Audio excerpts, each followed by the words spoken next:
Är det något vi har pratat om de senaste åren så är det att vi människor måste leva mer hållbart. En rapport gjord av Konsumentverket och Statistiska centralbyrån visar att nykonsumtion står för dubbelt så mycket utsläpp som flyget. Men undersökningar visar också att vi som bor i Sverige, vi är villiga att leva mer hållbart i vår vardag. Superkul! Men hur gör vi då det här enkelt och smidigt?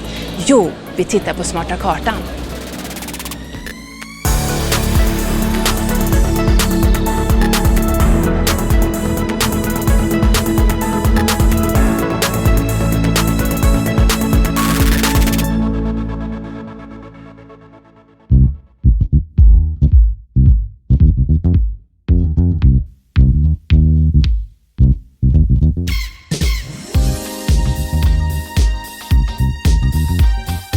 Smarta kartan är en digital karta som uppmuntrar till gemenskap, nya möten och tillgång framför ägande. Det vill säga att istället för att köpa allt kan du också hyra, dela, byta, låna, ge och få. På Smarta kartan finns en mängd olika delningsinitiativ samlade. Här kan du enkelt hitta något du behöver eller bli inspirerad till nya sätt att leva hållbart i din vardag. Här finns gör det självverkstäder, bytesgrupper, klädbytardagar, gratisbutiker, samåkningsgrupper, dela kontorsplatser och mycket mera. Du kan till och med få låna en dansbana.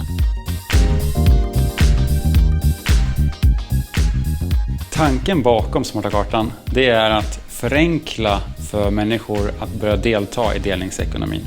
En effekt av att göra en sån här kartläggning och att visa upp olika verksamheter och sätta dem i kontext, det är att vi också skapar nätverk mellan verksamheterna. Många av dem har varit okända. Så på ett sätt så visar vi upp en okänd del av stan som man tidigare behövde ha väldigt mycket kontakter för att kunna komma in i. Smarta kartan startades i Göteborg utav den ideella föreningen Kollaborativ ekonomi i Göteborg. Och redan vid den första skissen på sidan så började vi samarbeta med Göteborgs stad och vi hade ett idéburet offentligt partnerskap som utvecklats till ett jättefint samarbete. Andra organisationer eller föreningar kan sätta upp sin egen i sin egen stad. Vi ser inte att kartan bara ska höra till Sverige. Den får gärna växa. Och jag tycker att den naturliga storleken på den är Wikipedia.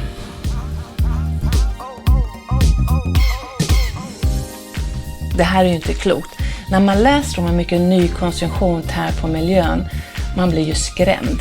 Ta till exempel jeans. För att tillverka ett par jeans går 6200 liter vatten, 1,4 kilo kemikalier och 13 kilo koldioxid släpps ut i atmosfären. Det är ungefär som att köra 84 kilometer med bilen. Mina jeans har det blivit hål i. Jag tänkte köpa nya jeans, men det tänker jag inte göra nu när jag vet allt det här. Så jag kommer gå in på Smarta kartan istället och kolla vad finns det för alternativ. Istället för att slänga dina kläder kan du via Smarta kartan hitta verkstäder där du kan få tillgång till en symaskin och ge dem nytt liv. Det sägs att en borrmaskin bara används i 15 minuter under sin livslängd. Kanske kan du låna nästa gång du behöver den. Här finns allt från appar för det som är låna saker av varandra till utlåningsmärken som du kan sätta upp på din brevlåda eller dörr. Tänker man efter hur många gånger man vaknat av grannens borrmaskin en söndag så förstår man ju att det finns en hel del där ute.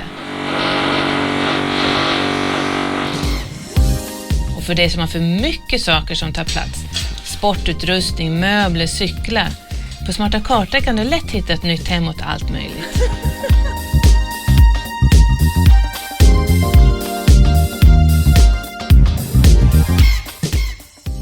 Det som är bra med Smarta kartan är att den samlar så många olika initiativ.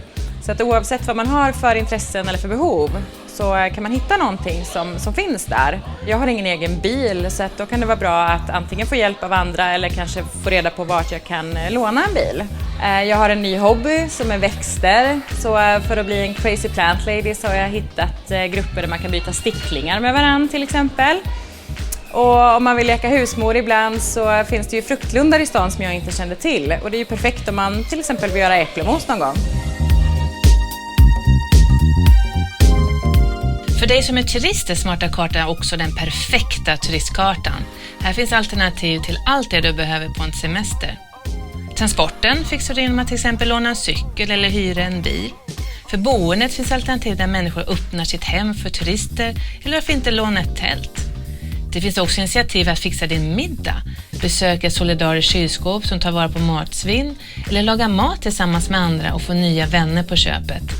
På Smarta kartan får du också en överblick av dricksvattenfontäner, laddstationer, fruktlundar och mycket annat. När man använder Smarta kartan då ser man ju att det finns roliga, enkla och hållbara saker att göra. Man behöver inte köpa nytt hela tiden. Det enda man behöver komma ihåg det är att kolla kartan. Det ska jag göra.